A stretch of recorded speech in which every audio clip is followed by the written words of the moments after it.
Hello everyone. आज संस्कृत के topic में हम सीखेंगे अभ्यास 2 विशेषण प्रयोग परिचय स्टैंडर्ड 10th GSCB। ठीक है, देखिए ये विशेषण प्रयोग जो है, सबसे पहले तो हम पहचाने कि विशेषण क्या है। विशेषण का मतलब है कोई भी प्लेस, पर्सन, थिंग्स जो है वो कैसी है, उसके बारे में जो परिचय हमें जिस शब्द से मिलता है उसे विशेषण कहा जाता है। जो विशेषता बताता है किसकी, हम जिसकी बात कर रहे हैं, प्लेस की बात कर रहे हैं, पर्सन की बात कर रहे हैं, थिंग्स की बात करें, जिसकी भी बात करें हम, उसकी जो विशेषता हमें बताई जाएगी, वो जो शब्द यूज होता है उसमें जो विशेषता बताता है उसे विशेषण कहा जाता है।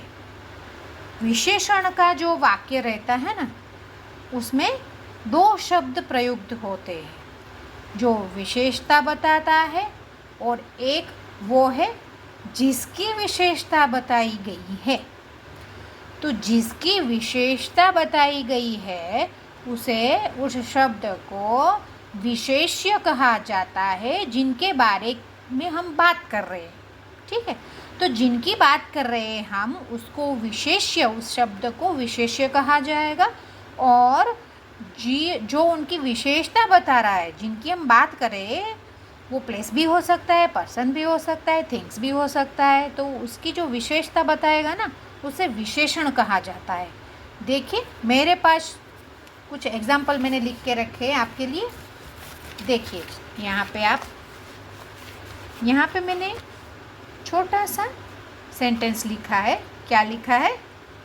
छोटा लड़का, सुंदर चित्र।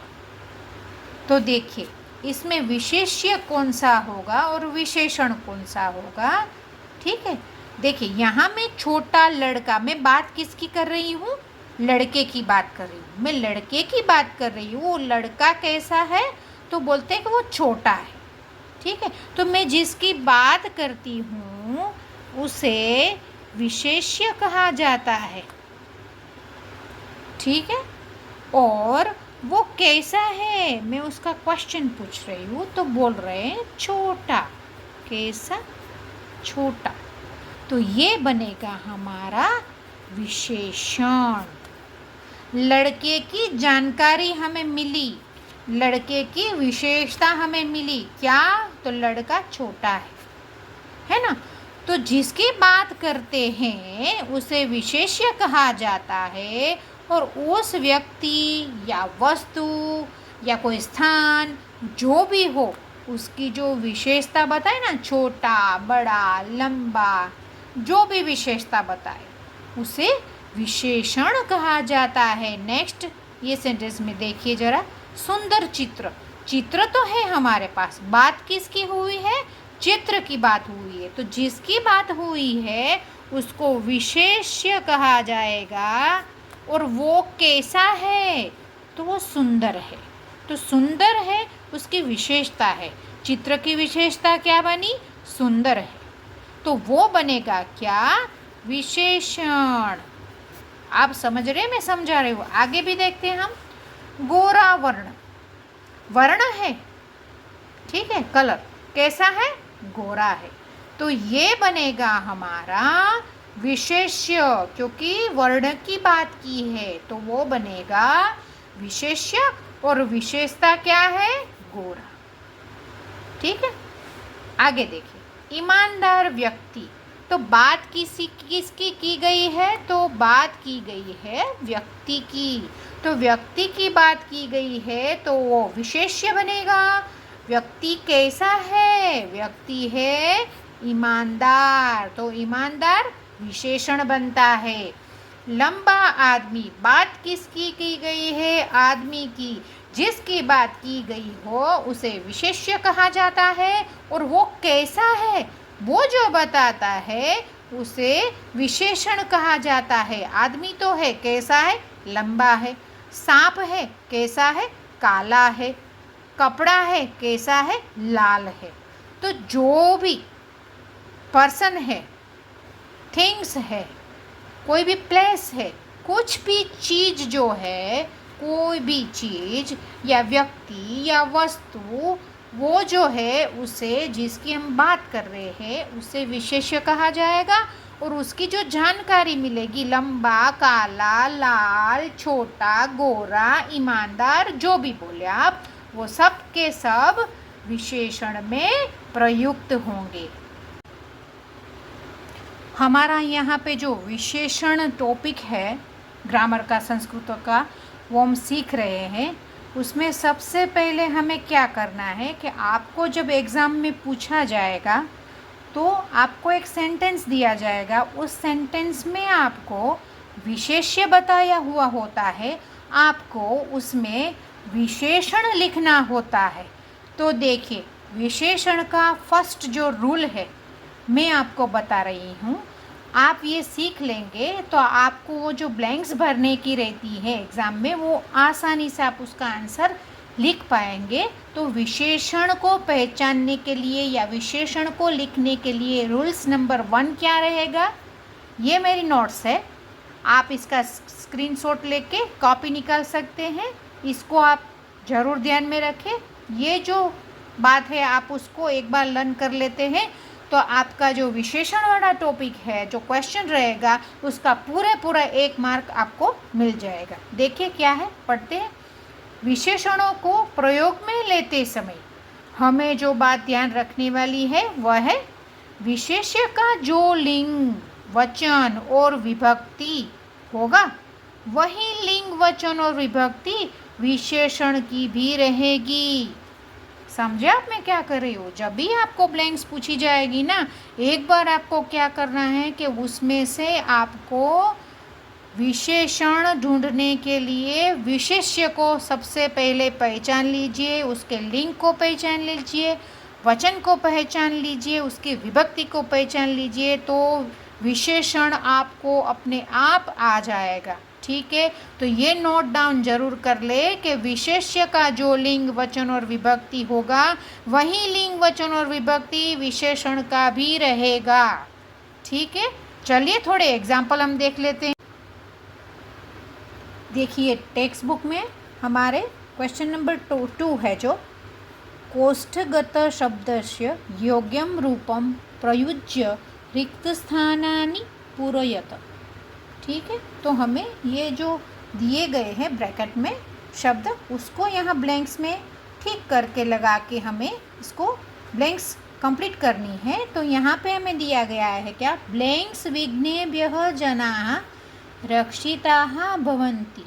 तो हमने पहले क्या देखा कि विशेष्य का जो लिंग, वचन और विभक्ति होगा, वही लिंग, वचन और विभक्ति विशेषण का भी रहेगा। तो सबसे पहले हम यहाँ पे विशेषण को ढूंढने के लिए पहले विशेष्य कौन सा है, तो यहाँ जन की बात की गई है, जनाः की बात की गई है। जन जो विघ्नेभ्य है, ठीक है, जन जो विघ्नेभ्य है, जो विघ्नेभ्य है वो भी विशेषण ही हुआ।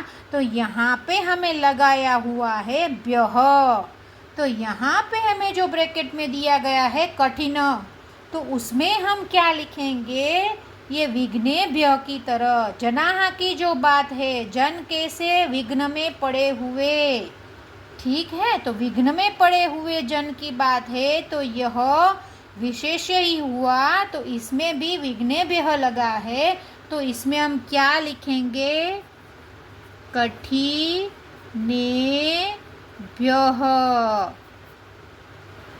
ठीक है, समझ रहे हैं मैं क्या कर रही हूँ कि जो विशेष्य का लिंग, वचन और विभक्ति होगा, वही लिंग और वचन और विभक्ति विशेषण का भी होगा। विशेषण वर्ड हमें यहाँ दिया गया है, लेकिन हमें उसमें लगाना क्या है, जैसे जना की बात की गई, विघ्न में पड़े हुए जन, तो ये भी विघ्न में पड़े हुए जन, वो भी विशेषण ही हुआ ना। तो यहाँ ब्यह ही प्रयुक्त हुआ है, तो हमें कठिनः ब्यह लिख देना है। तो ये आसान तरीका है आपको ब्लैंक्स भरने का। देखिए, यहाँ पे हम विशेषण ढूंढने के लिए सबसे पहले विशेष्य पहचानेंगे। सुरापानम, किसकी बात की गई है, सुरापानम। ठीक है, ब्लैंक्स वर्तते, तो यहाँ अनुस्वार दिया है तो आपको विघ्न रूप में प के ऊपर अनुस्वार दे देना है। ठीक है, तो क्या बनेगा? विघ्न रूपम। हमने आगे भी देखा लिंग वचन और विभक्ति वही रहेंगे जो विशेष्य के है। तो विशेष्य हमारा है, यहाँ पे अनुस्वार किया हुआ है, सूरापानम हमारा विशेष्य है, तो वो जो यहाँ अनुस्वार लगा है तो आपको विभिन्न रूपम में अनुस्वार लगा देना है। ये इजी वे है सीखने के लिए। ठीक है, ब्लैंक समयः सज्जातः, यहाँ हमें क्या दिया गया है?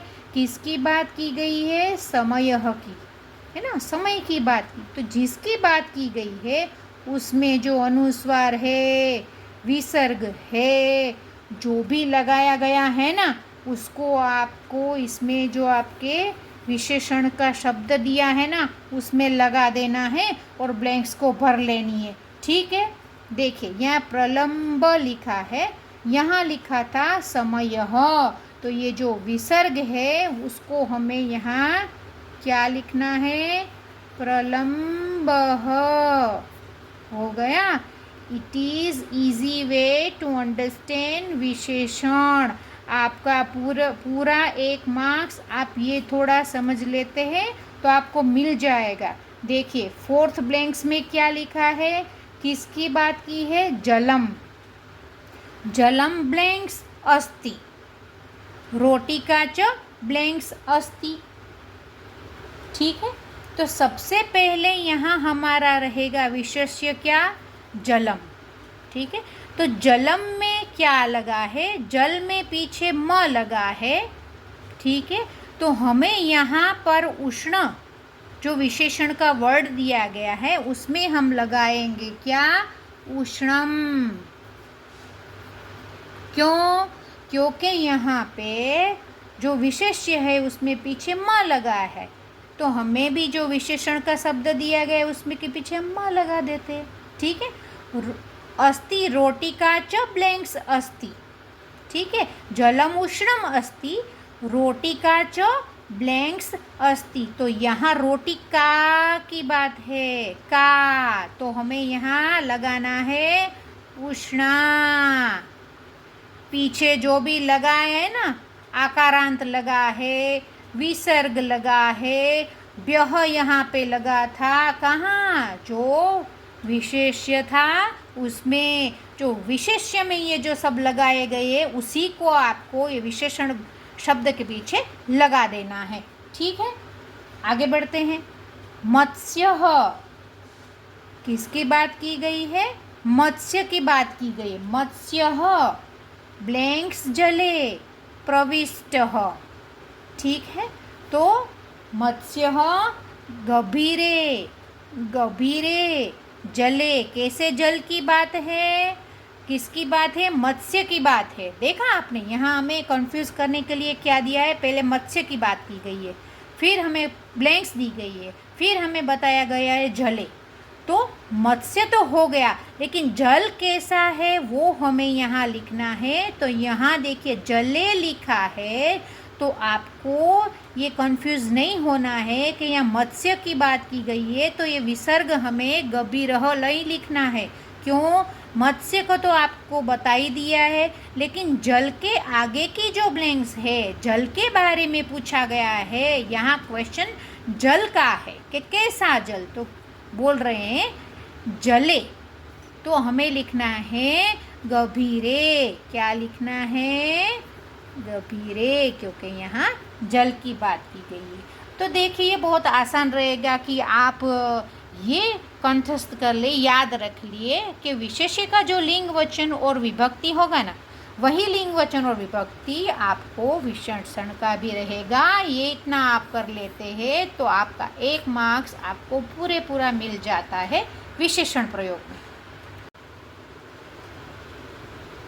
क्वेश्चन नंबर 3 में देखिए, यहाँ हमें संख्यावाचकेन विशेषणेन रिक्त स्थानानां पूर्ति करणीया। यहाँ पे हमें संख्यावाचक विशेषण का यूज़ करके ब्लैंक्स को भरना है, फिल करना है। तो जब भी आप संख्यावाचक विशेषण को यहाँ पे बताएंगे तो आपको सबसे पहले क्या देखना है कि यहाँ पे आपको जो बताया गया है, जो वर्ड यहाँ दिया गया है, जैसे कि श्रेष्ठी पुत्र हो, तो श्रेष्ठी पुत्र है वो पुल्लिंग शब्द हुआ, क्योंकि जब जब ये विसर्ग लगता है ना जहाँ पे, वो पुल्लिंग शब्द होता है। और आ की मात्रा जो पीछे लगती है वो स्त्रीलिंग होता है, और पीछे शब्द के जो म लगता है वो नपुंसकलिंग शब्द होता है। यह आपको ध्यान रखना है। इतना आप लर्न कर लेंगे तो आपको आसानी रहेगी इसका आंसर लिखने में। तो यहाँ श्रेष्ठी पुत्र की बात की गई है, तो सबसे पहले हमने तो देख लिया कि ये पुल्लिंग का शब्द है, पुल्लिंग का शब्द है। पुल्लिंग का शब्द देखने के बाद हमें देखना पड़ेगा कि ये कौन से विभक्ति का शब्द है। प्रथमा है, द्वितीया है, तृतीया है, चतुर्थ है, पंचमी है, षष्ठी है, जो भी यहाँ पे हमें दिया गया होगा वह शब्द, ठीक है, उसके अनुसार आपको वो भी एक वचन है, द्विवचन है या बहुवचन की विभक्ति यहाँ पे यूज़ हुई है, उसको आपको देख के इस यहाँ पे जो आपको शब्द दिया गया है, जो जिसको आपको यहाँ ब्लैंक्स में रख के पूर्ण करना है, तो हमको देखना पड़ेगा कि स्त्रीलिंग शब्द है, पुल्लिंग शब्द है या नपुंसकलिंग शब्द है, फिर उसमें कौन सी विभक्ति है, और एक वचन है, बहुवचन है या द्विवचन है, वो सब ध्यान में रख के आपको ब्लैंक्स भरनी पड़ेगी। यहाँ से श्रेष्ठी पुत्र ह, ठीक है, ये पुल्लिंग शब्द है, तो यहाँ पे एक लिखा है तो उसका आंसर आएगा एक ह। यहाँ पे देखिए क्या है, कूपे ब्लैंक्स कन्या दृष्टा, आ की मात्रा आ गई ना, तो ये हो गया स्त्रीलिंग शब्द। आपको यहाँ पे लिखना है एका, ठीक है। आगे देखते हैं, ब्लैंक्स विघ्ना भवती, तो देखिए ये चतुर है वो बहुवचन का स्वरूप है, यह विघ्नाहा है वो है हमारे बहुवचन का स्वरूप ही है, जो पुल्लिंग में आता है बहुवचन का स्वरूप वो है। तो यहाँ चतुर का हो जाएगा चत्वारः, चत्वारः है ना, वो चतुर का पुरुषवाचक बहुवचन है, चत्वारः है जो वो चतुर का पुरुषवाचक बहुवचन है, तो यहाँ पे हमें लिखना पड़ेगा चत्वारः, ठीक है। आगे संस्कृत भाषायाम ब्लैंक्स वचनानी, वचनानी, तो यहाँ पे हमें दिए गए त्रि, तो हम वहाँ पे लिखेंगे क्या, त्रीणी, ठीक है। आगे वर्गखंडे पंच विशंति ही, यहाँ छात्र ह का विसर्ग आया है, तो आप इसमें लगा दीजिए क्या, पंच पंच विंशति ही। ये तो हो गए हमारे आंसर। उसके बाद का क्वेश्चन है 4 नंबर का, कोष्ठगत शब्दस्य उचित रूपेण रिक्त स्थानानि पूरयतः। देखिए यहाँ पे तत्, तत्, सर्व, नूतन, गुणवती, तो तत्, तत्, सर्व ये सब है ना, वो सर्वनाम के शब्द हुए, ठीक है। जो नाम के बदले यूज़ होता है उसे सर्वनाम कहते हैं। तो सर्वनाम का जो शब्द है उसके यहाँ पे हमें टेबल दिए गए हैं ना, आगे आपको ये बहुत सारे टेबल दिए गए हैं, तो वो सब टेबल को देखिए, अस्मद है, युष्मद है, तद मस्कुलाइन है, तद फेमिनाइन है, तद न्यूटर है।